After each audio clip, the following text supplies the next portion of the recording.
What are you talking about, Lord Captain?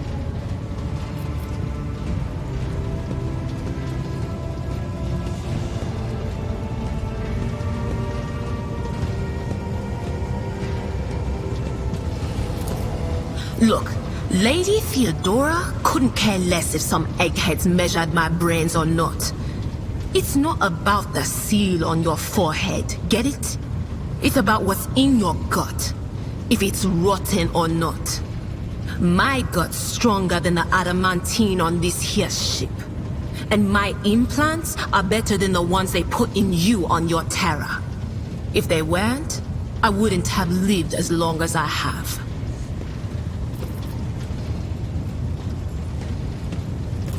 Lyra, an outlying world in the Heathen Stars region. In the Coronis Expanse, the deeper you go, the less visible the Astronomicon gets, and the less people know about the Imperium. The arrival of a rogue trader is the best thing that can happen to a world like that. The very best.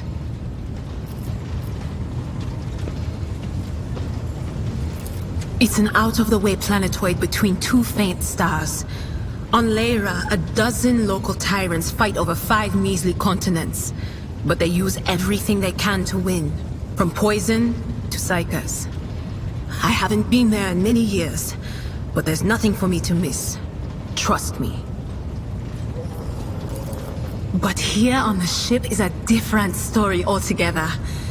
I saw more wonders in my first year serving Lady von Valancius than I'd seen in my whole life on Lyra. Like my first journey through the warp, I was in bed for 3 days. I felt like supernovas were exploding in my head. I only found out later that I'd gotten off easy. Just through the bulkhead in the bay next to mine, a whole team turned into... Look at me rambling on, Lord Captain. Pay no attention.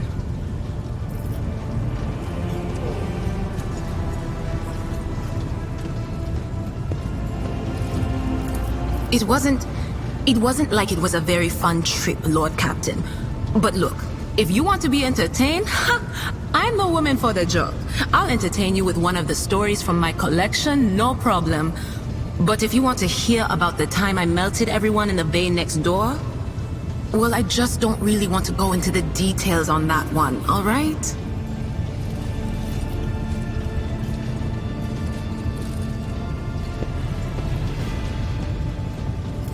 Oh, I embroidered wall hangings in honor of our national heroes. I did the same thing I do here, Lord Captain. Divining. Our rulers prized the ability to see into the future.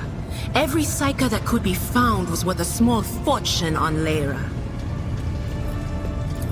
There's no such thing as a peaceful life on Lyra. People like me were especially sought after. They'd pick Psykers up wherever they found them, buy kids off their parents, even just abduct them. Take me, for instance. I got taken from my street gang. The older kids sold me when they noticed there was something off about me. The ruling dynasties had schools where they trained us and beat us black and blue. And then they packed us off to serve. Some of us held on for a long time, but others didn't last. Not everyone's as smart and talented as me, you know. Some people crossed the line and were out of commission before their time.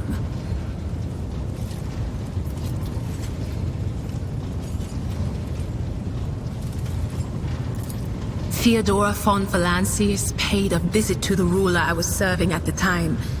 I don't know what the visit was for, and it's no business of mine anyway. I can still remember the way the voices in my head changed when I looked at her. They were practically screaming. She had so much behind her, and plenty ahead of her too. As I gawped at her, all of a sudden I heard a whisper. A hint, a suggestion, nothing more. But I know the difference between idle chatter and a real threat. I seized my chance and approached Theodora.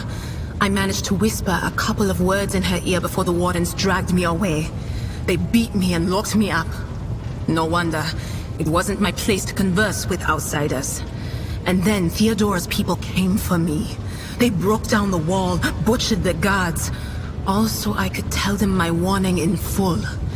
So I said the rest, but I didn't want to go back to my old life. And so I entered the service of the von Valancius dynasty.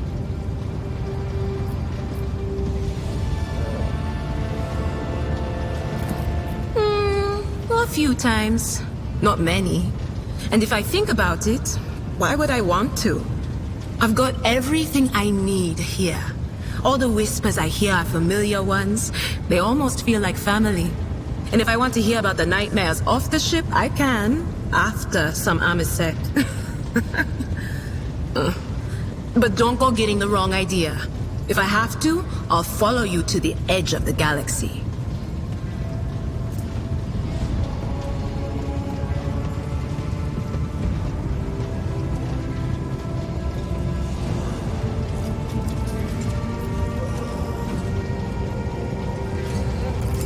Of course, Lord Captain.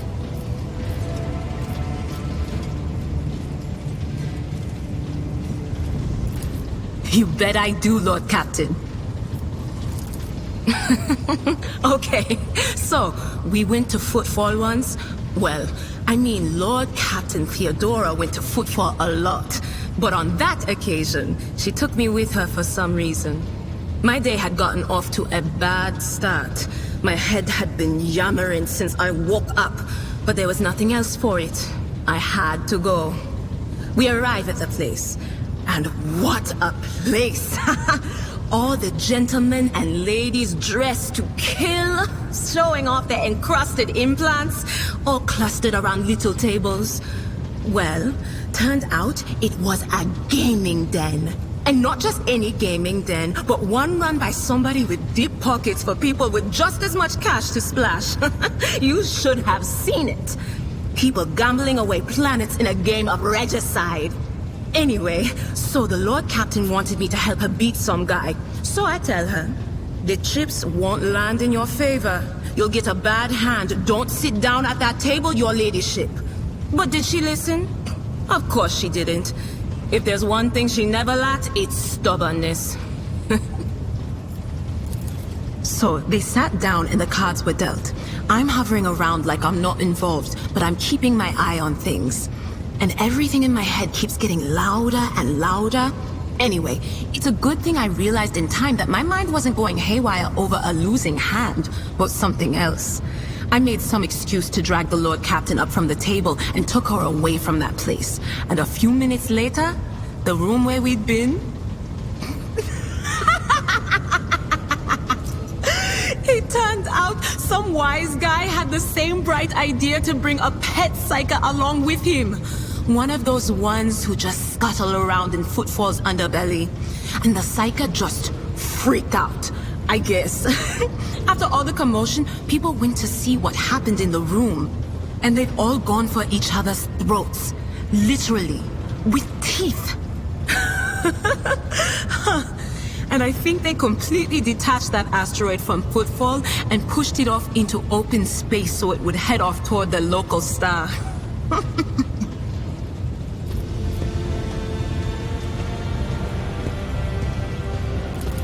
You could ask yourself that question, eh, Lord Captain?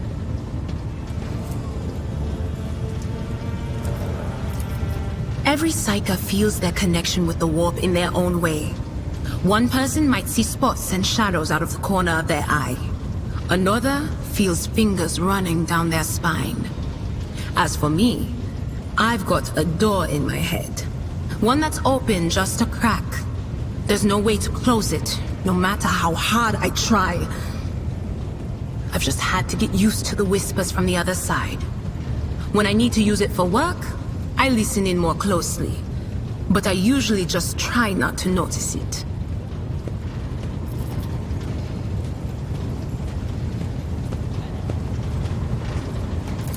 Training, habit, and a little amasec and a couple other things you can get on the lower decks. If you put all those together, it makes things bearable. Sometimes I even wonder if I'm imagining half the voices I hear. You know, when life on board gets a little boring. Better than listening to the living, anyhow.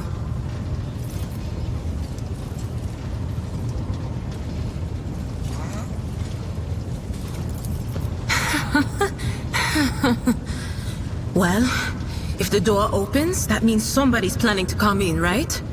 But screw them. They're not coming through. Trust me, I know how to keep my valuable head locked up tight.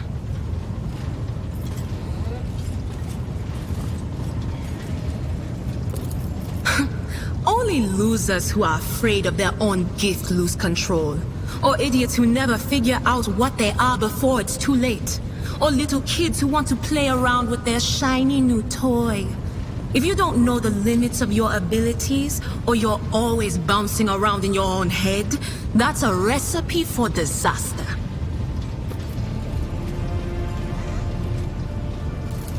All right, that's what I'm here for after all. So, I'm just going to lean on that door in my head a little more, prick up my ears, and listen to what the warp's got to say about you. If you'll allow it, I can listen right now. All right, let's hear what they're whispering about you, Seek not on firm ground, but in a golden hall suspended in the void. There waits a child without kin, but with a name blind to truth. She draws the brush across the canvas and does not notice that her palette is full not of paint, but of blood.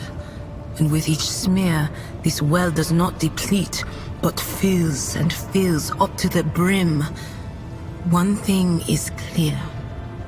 When this vessel overflows, none will remain unstained. Among the blind men and false prophets, a red-robed sage seeks the answer to a question. He does not know that it is not the answer he must seek, but the question that will draw everything into focus. Will you help him, rogue trader? But mark that sometimes ignorance is sweeter than oblivion. A chained hound chases after glimmers of the aurora, but sparks in the scent of oil confound his nose. A chain trails after him. What will happen if you pick it up? Will you become his master, or merely another beast in the pack of his true lord? The glow of dawn bursts forth from its prison. Dungeon walls cannot contain the dark essence wallowing in the dust. A naive cub pushes his nose into a familiar hand, one that holds death in twisted glass. Cherish it or cast it off as a burden. The sword of change has already been raised. What is one more life to it? I'm sorry, Lord Captain. The voices are going wild. I can't make out a thing. I'll try to rein them in, somehow. But for now...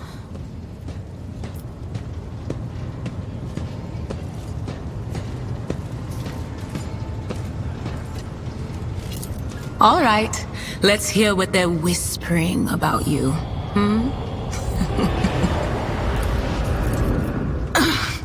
I'm sorry, Lord Captain. The voices are going wild. I can't make out a thing. I'll try to rein them in, somehow. But for now...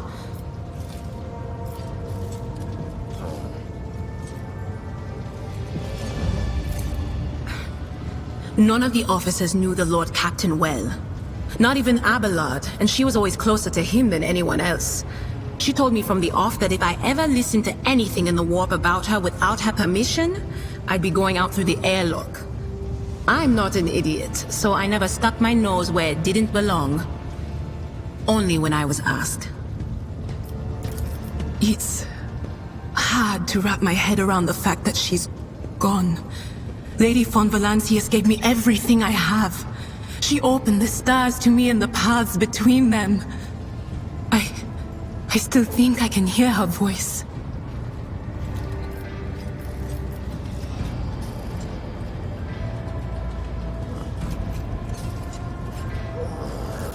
The little sister is afflicted with her own set of voices, ones that whisper to her about corruption and heresy.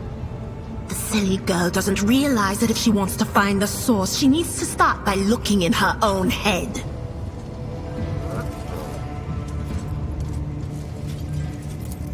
Of course, always at your service, whenever you need me.